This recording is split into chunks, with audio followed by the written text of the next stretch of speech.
nice to get in some 11-on-11s and get back out there and play some almost football? Yeah, of course. It's always fun to come out here and put my skill set on display. So having a lot of fun. Going up and getting that touchdown the way you did, does that give you a little confidence that you're where you want to be physically coming off that surgery? Yeah, of course. Just to come out here and be able to feel good again, it's a great feeling. You never really want to play hurt. It's not very pleasant, but you got to do what you got to do. 7-on-7s are all offense usually. But you guys look like you did everything you wanted to in 7-on-7s. Is that the way it's supposed to look to you? Yeah, I mean, you have no pass rush.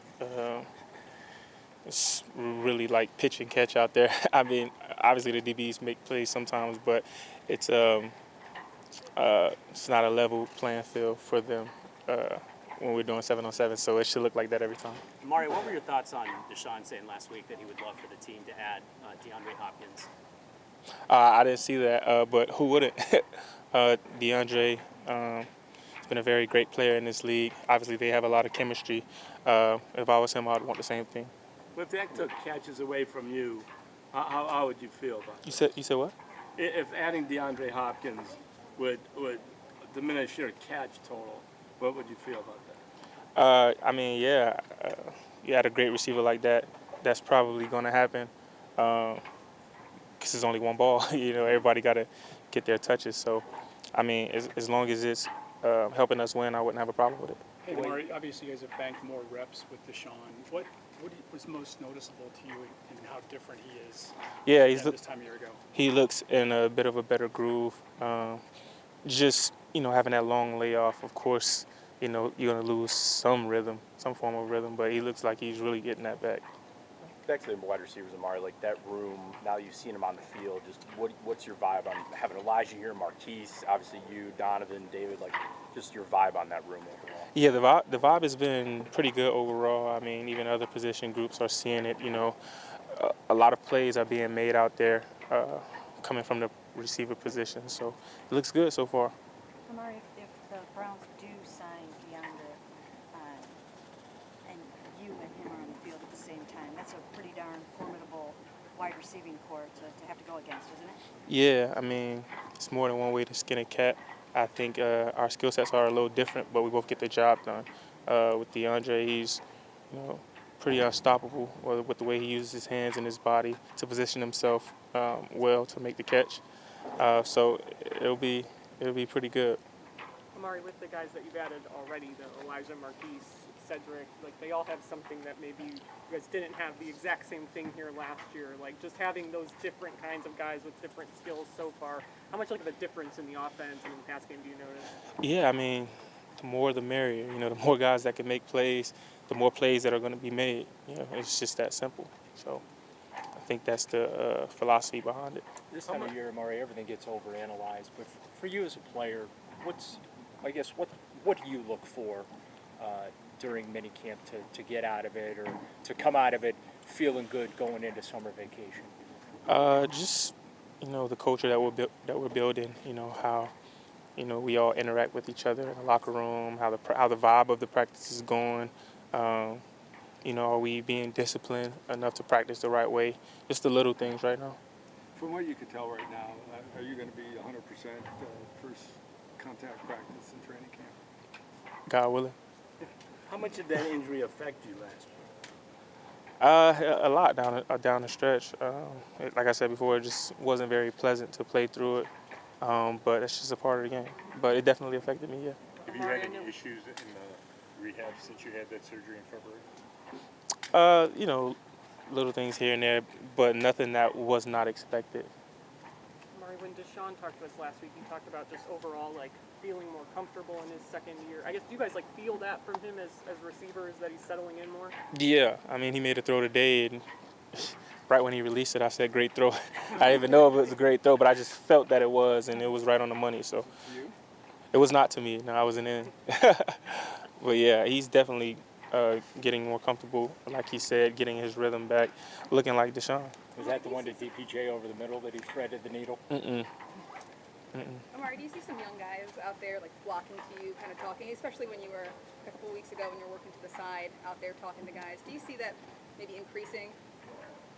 Yeah, I mean, we all communicated. That was our number one goal at the receiver position, as a collective, to communicate better with each other.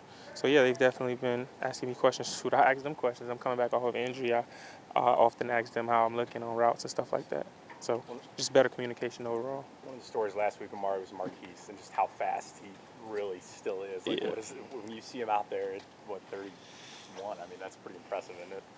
Yeah, it's very impressive. You know, he's doing something right. I gotta tap in with him. He looks like he doesn't just look good. He looks like he feels good as well. So that's a credit to him taking care of his body and being a pro. What do you think that vertical threat will do for the rest of you guys? It's gonna do a lot. I'm already seeing it. First of all, Deshaun loves throwing the vertical passes downfield. So I know he's gonna throw them. And Goodwin, he isn't just fast, but he's a football player. He knows how to track the ball. He knows how to run those deep balls. So I think it's going to be phenomenal for us, for sure.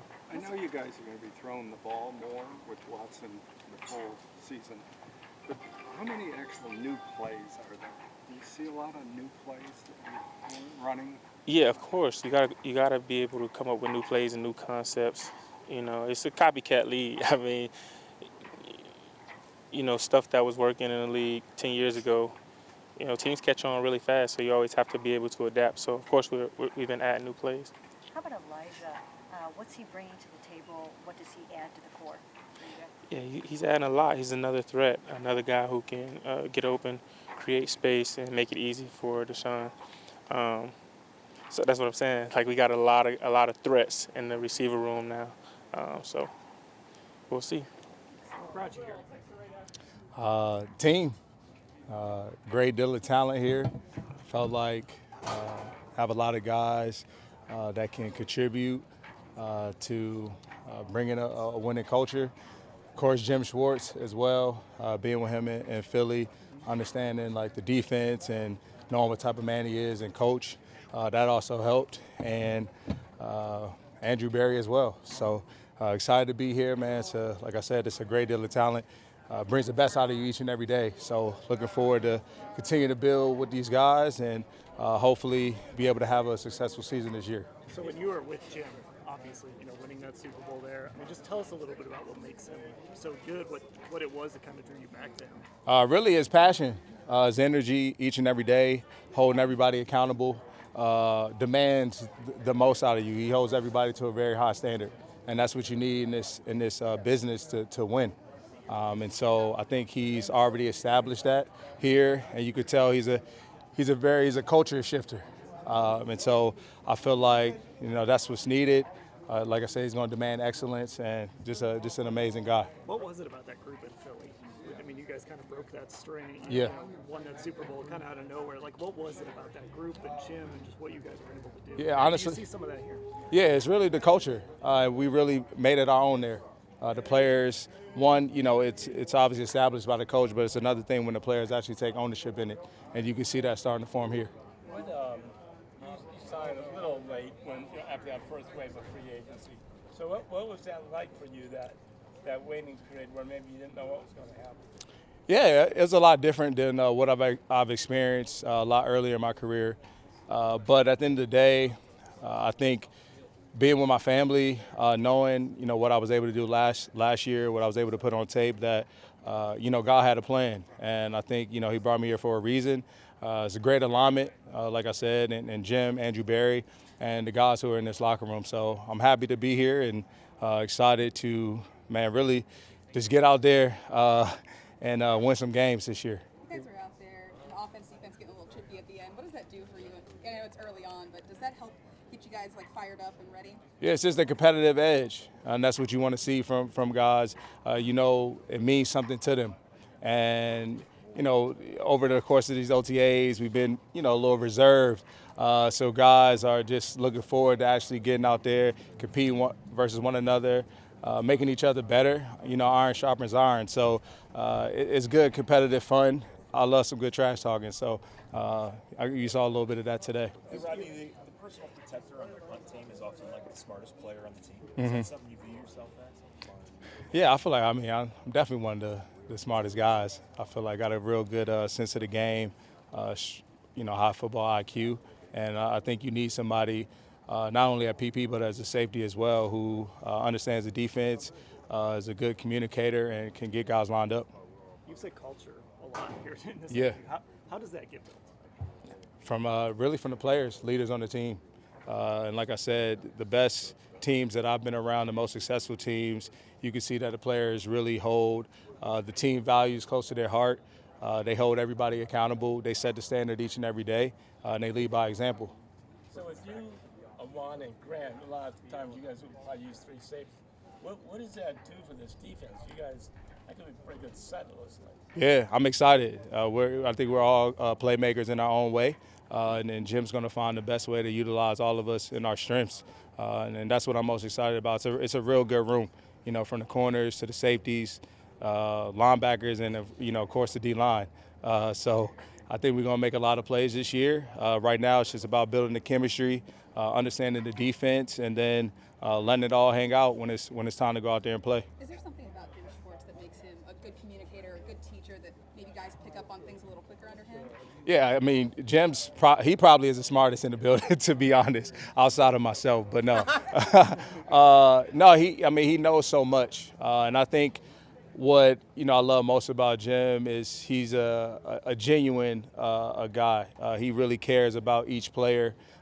He invests in us and getting to know us. And I think when he does challenge you, and in those moments, it's coming from a good place. And so, he is a talker. He shares a lot of stories, but it's all because he cares. And I'm glad to be back with him this year. How much can you help the other guys, especially in secondary, since you're so familiar with this defense? Yeah, I've been dropping a lot of knowledge on them just over my time being with Jim, 5 years in Philly, and trying to help them, get up to speed a lot quicker.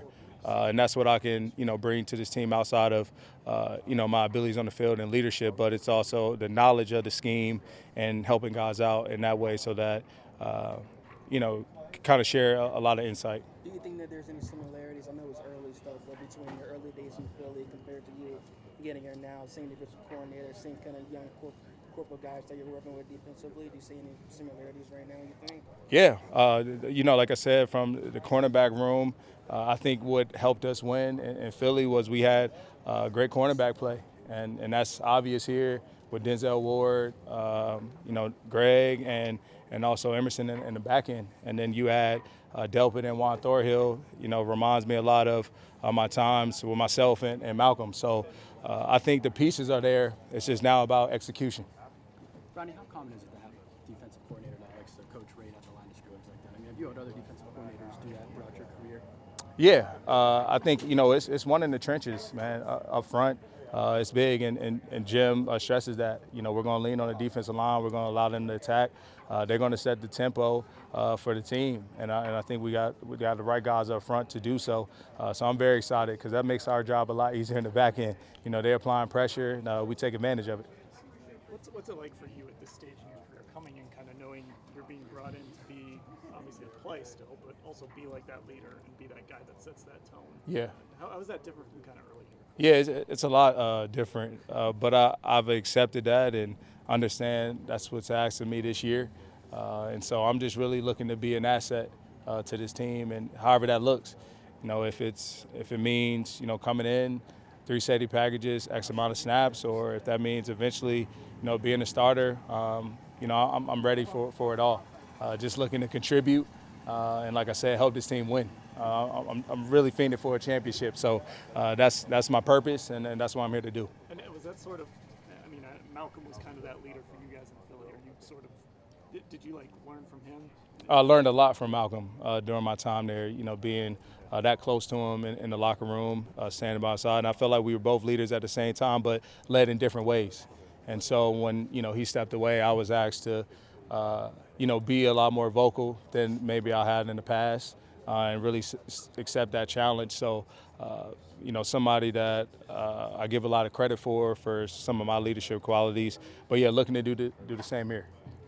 Rodney, how would you describe Bubba Ventrone as a coordinator? Fiery, still thinks he could play the game, keeps himself in good shape, very knowledgeable, passionate coach, and another guy who really holds everybody to the highest standard possible. And you know, it's obvious when you see a lot of his, you know, his work on tape. And I got, you know, to see that up close and personal last year, and nothing's changed since I've been here this far. Do you see things in common between him and Jim and what they bring to the table? Yeah, I think, you know, just from expectations, you know, what they expect out of everybody. They want your best, and they demand your best. And they don't care, you know, whether, you know, you're the highest paid guy on the team or, you know, you're an undrafted rookie. They're going to treat all guys the same, and they're going to play the best guys. We talk about this culture so much, curated by Schwartz's defensive philosophy. You've been in the league for a while, played for multiple teams, other coordinators, not named Schwartz. Do you think there's a culture you've been a part of that levels up or compares to this? Greg Williams, I would say he's another one that stands out to me as being a real difference maker as a coach, and has the ability to be able to change the mindset of a group of men, and that's hard to do. All kind of leading and working towards one common goal, and he possesses those qualities. And like I said, I saw the same thing in Jim. Obviously, you know, with us winning the championship and having, you know, all the success we had over the 5 years I was with him. Greg was the head coach here for House. Yeah. And yeah, he was pretty fiery. Yeah, you know it. Huh? You talked to Greg about Cleveland? I have not. I talked to him this offseason a little bit. We still text pretty often. I didn't know he was even in the XFL coaching, so it was good to see him on the sidelines. But, yeah, I haven't talked about his Browns days just yet. Are your Greg stories or your Jim stories more entertaining? Both. They're both equally entertaining. I spent a good bit of time with Greg, 4 years in St. Louis and then 5 in Jim. So I have a lot of stories to share about both. Those qualities that you speak of seem to have had such a big impact on you. I assume those are qualities you know, are inspired to carry with you every day on the field, right? Yeah, exactly. You know, like some of the greatest quotes that I share, and the way I play, and really some of the knowledge I've gained in the league has been because of those two. Do you have a quote right now, or one that's always on your mind whenever you're out? Really from Greg is just treat every day like an interview. Came in as an undrafted rookie, and that really just stuck with me all throughout my career. You know, never wasting a day, never wasting a moment. All the precious, every day precious. Do you ever stop and think, like an undrafted rookie, do you ever stop and think, like, I'm still in the league, I'm still out there? Like that? I often get reminded of it, yeah, but it's hard to – I rarely take time and to reflect because I'm still in the moment. So I don't necessarily want to reflect until I'm actually done, because I still feel like I got more than I'm trying to accomplish and chase. So what did you do as a rookie, as an undrafted rookie, to really catch the eyes of your coaches? Really just earn the respect of the older guys in the locker room, and put good stuff on tape every day, and really thriving on special teams. That's where I made a name for myself as a rookie. And like I said, I gained the respect of a lot of my peers in the locker room, especially the leaders of the team. Were you overwhelmed at all when you know, your first day of minicamp or training camp, saying, wow, I got a long hill to climb? Yeah, I mean, you know, there's you can't look for that light at the end of the tunnel. It's just take it one day at a time, do whatever's asked. If they ask me to, you know what I'm saying, fill up the Gatorade, you know what I'm saying, cool as I'm going to do it. I need a job, coach.